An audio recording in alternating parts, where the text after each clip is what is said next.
Hello and welcome to this brand new series to the channel where I'm going to be covering every single obscure game within a particular game franchise. And where better is there to start than with Super Monkey Ball, a game series that I've already covered pretty extensively. Now, because I've already done 11 in-depth reviews on all of the Super Monkey Ball games, you'd be forgiven for thinking that I had already covered everything that there is to talk about. But that's where you'd be wrong. You see, we've only scratched the surface of the monkey madness. So join me on this adventure as I aim to talk about literally every single Super Monkey Ball game ever released in part 1 of my obscure Super Monkey Ball games series. In this part, we're going to be talking exclusively about the physical games that you can get your cold, clammy hands on. So, let's go.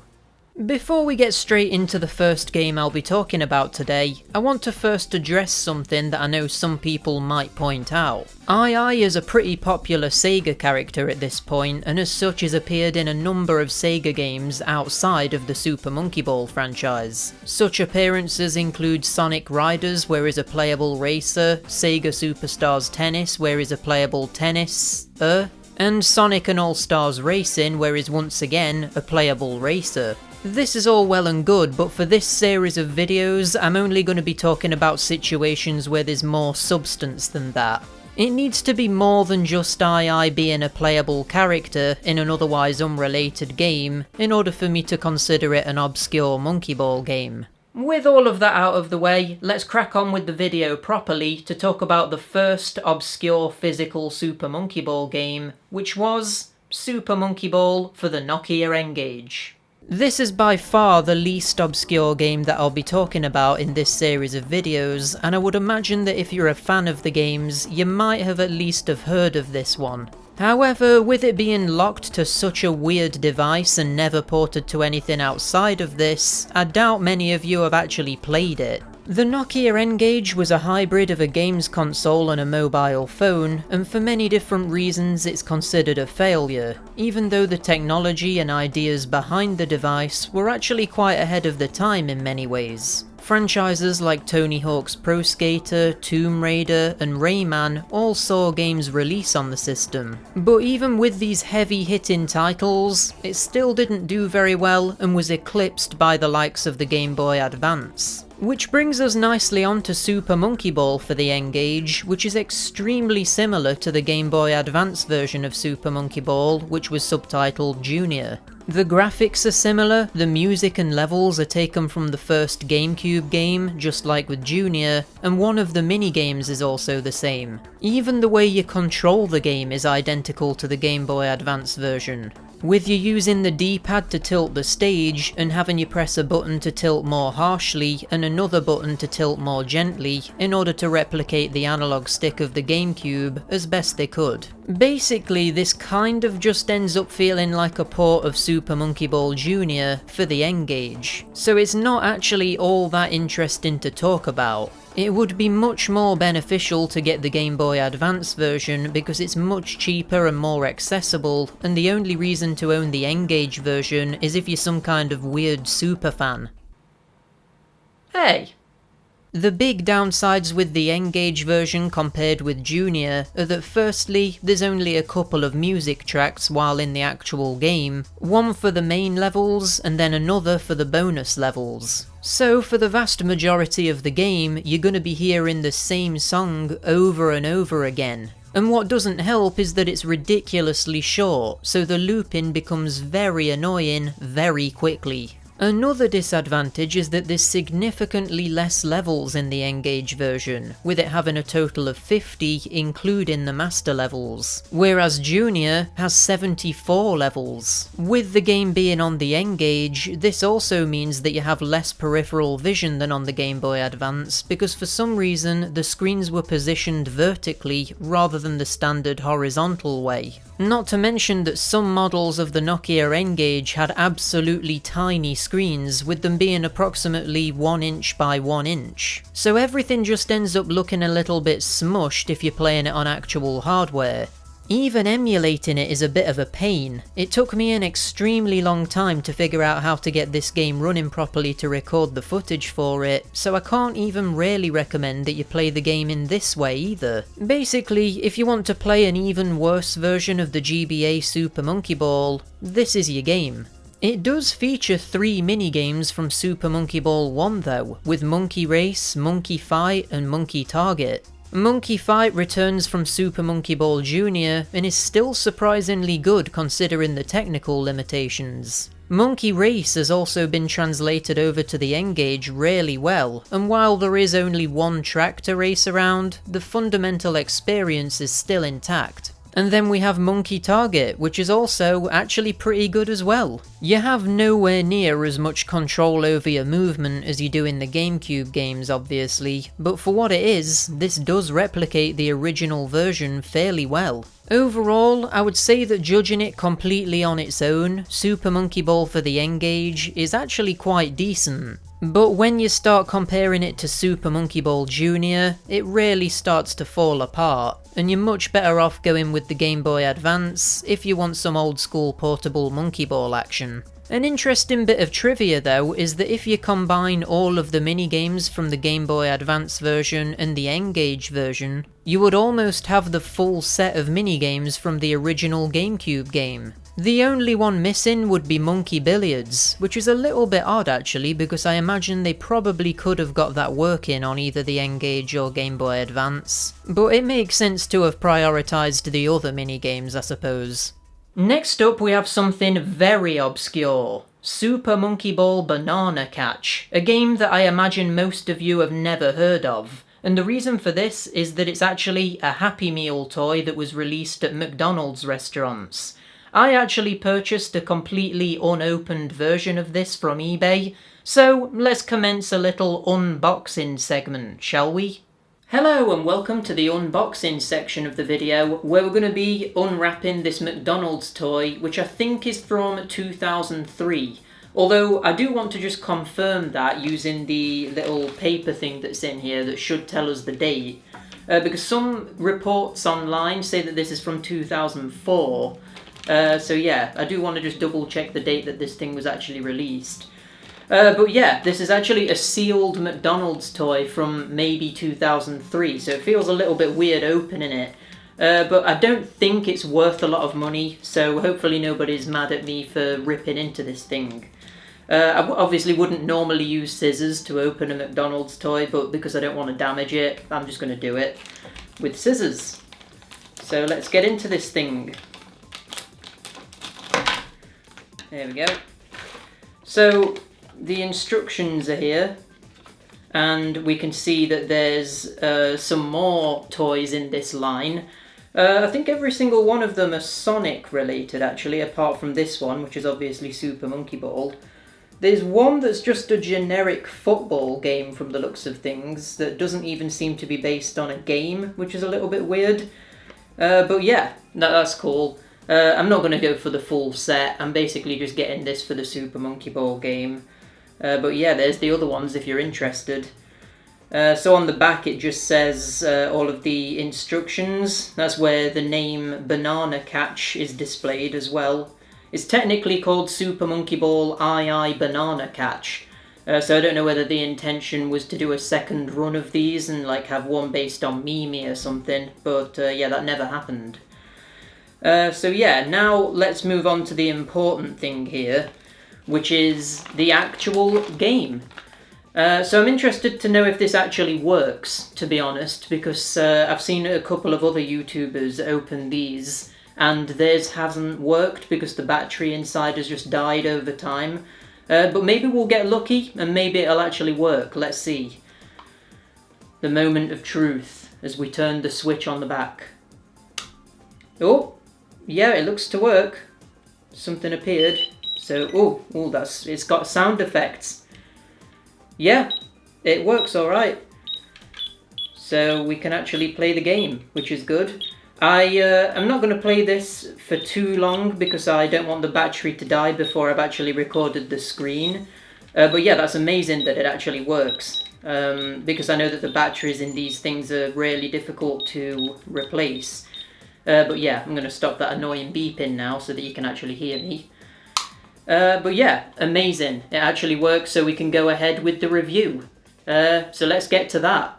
So Super Monkey Ball Banana Catch is basically what would have happened if there would have been a Super Monkey Ball game released as a Game & Watch. It has this rubbish little LCD screen that basically flicks between 3 or so frames based on which buttons you press to give the illusion of movement. The objective is to make AiAi move left and right to catch falling bananas, and if you miss 10, it's game over. If you manage to catch 30 bananas though, you'll move to the next level where the bananas drop a little bit faster. There's 3 levels to the game in total, and once you've completed the last one, a little victory animation plays out and the game ends. It's extremely simple, but what do you expect from a McDonald's Happy Meal toy? Considering what it is, it's actually pretty good. I would have loved to have got this as a Happy Meal freebie, to be honest. A better job could have been done with the paintwork on the outer shell, but hey, it still makes for a good collector's piece. Plus, I do appreciate that there's a background for the game and it's not just completely grey, so at least some effort was put in here, which is nice. The next game we have to try out is Sega Superstars for the PS2, a game which utilised the PS2's iToy camera, which of course means that I had to not only buy the game, but I also had to buy an iToy specifically to experience this. I know I said I wasn't talking about guest appearances in other games, but I feel like a full-on Monkey Ball minigame is something worth talking about. So, let's take a look at it. Oh boy, where do we start with this one? Well, I guess let's talk about the positives first. I actually do like the concept of this. You need to move your arms and then the angle that you've got them at tilts the stage in a certain way. It's kind of reminiscent of the balance board controls in Step and Roll, only instead of using your feet, you're swinging your arms around instead. I do really like the presentation here as well. The world themes and the music all returns from the GameCube titles, and the model of AiAi even looks decent enough, even if it's not quite as good as in the original games. And I do also like how the structure of this game is the same as in the actual GameCube titles too, with you selecting a difficulty and then going through a gauntlet of levels which unlocks progressively harder difficulties as you complete them. Then there's also this thing where you unlock these cute photo borders, so that when you get a high score, the iToy takes a picture of you interacting with the borders in different ways.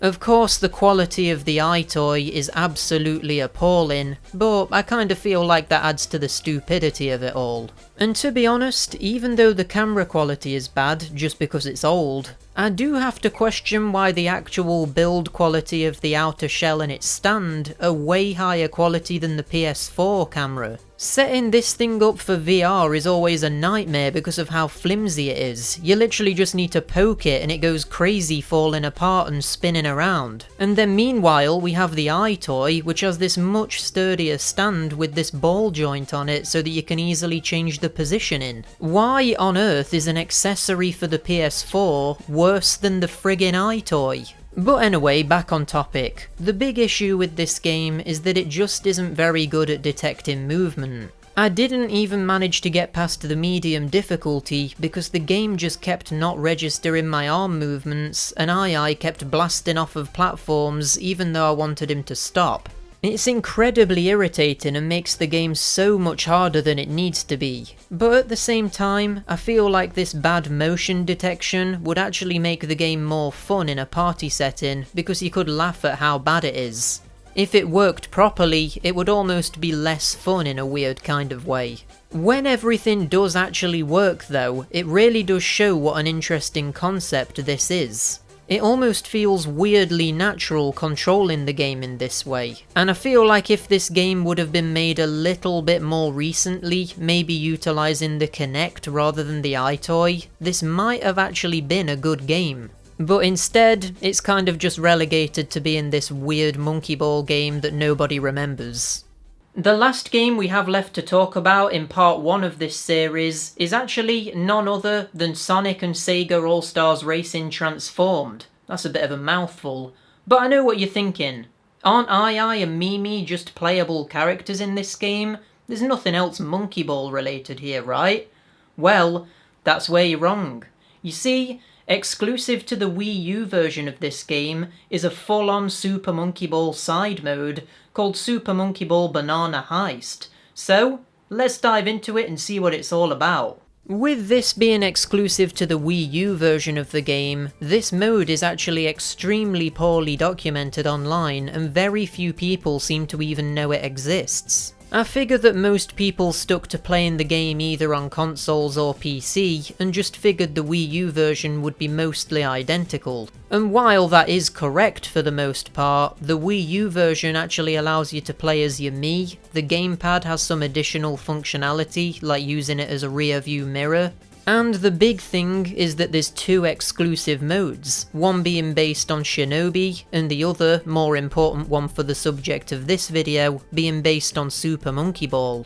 So, Super Monkey Ball Banana Heist is a mode focused around multiplayer. Player 1 uses the gamepad, and all of the other players play on the main TV using conventional split screen. The objective for the TV players is to collect more bananas than any of the other racers, whereas the objective for the gamepad player is to roll a ball around like in Super Monkey Ball and crush the other players to stop them from stealing your precious bananas. This is actually a really cool idea for a mode, and to be honest it could have easily been translated over to the other versions of the game too. The players on the TV always have this marker on the screen that displays where the ball is. So as the person using the gamepad, it's not like you can hide from the other players and then jump out at them, because they always know where you are anyway. So I feel like this mode could have just been turned into a standard split screen mode, and it wouldn't have made any difference at all. So why this is exclusive to the Wii U version doesn't really make any sense to me.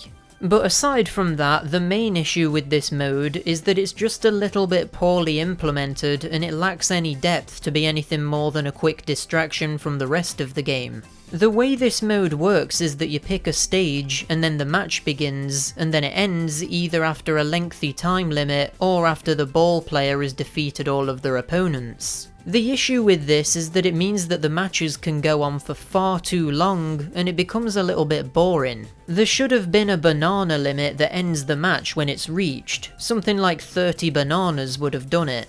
And I also think it would have been nice to have had more customization in terms of the rules. Like, you should have been able to have chosen how many lives the normal players have, how long the timer lasts, how many bananas you need to collect, and how many rounds you want to play. As it is, you finish a match and then it boots you to the main menu, and I feel like it would have been nice to have had the choice to instantly play another match to keep it feeling fast-paced. Another issue is that some of the maps are far more difficult than others for the ball player, so maybe after a set amount of time, the speed of the ball should have increased or something. To the game's credit though, I did only get the chance to play this with 2 players, and I imagined that this would be much more interesting playing it with 5 people, because then it wouldn't just be the ball player versus one racer, it would be everyone against everyone, and would probably feel a lot more chaotic and entertaining. But even taking that into consideration, I still feel like a bit more work could have been put into this. It's like they had this pretty good idea and then implemented it in a really underbaked way. But there we have it. That wraps up all 4 of the obscure Super Monkey Ball games with physical releases. And wouldn't you know it, all 4 of them are pretty bad. Just for the sake of it, let's do an obscure Super Monkey Ball series ranking. The best of these 4 games is definitely Super Monkey Ball for the N-Gage, because at the end of the day, it's the only one of these games that's an actual complete Monkey Ball experience. Number 2 is probably the minigame in Sega Superstars, just because it actually has quite a lot of charm. Third is Super Monkey Ball Banana Heist from Sonic and Sega All-Stars Racing Transformed. And then in last place is Super Monkey Ball Banana Catch, which is of course the McDonald's Happy Meal toy. I mean, I would be a little bit concerned if that wasn't in last place, to be honest. In part 2 of this video series, we're going to be talking about all of the different Java and mobile games released in the Super Monkey Ball series. So if you're excited for that, definitely subscribe so that you get notified about the video when it goes live. As well as that, definitely leave a comment letting me know what you thought to this video, and let me know if you're excited for the next 2 parts as well. I know I'm excited to start working on them. Also, give it a like if you did enjoy it, and I'll see you next time. Bye!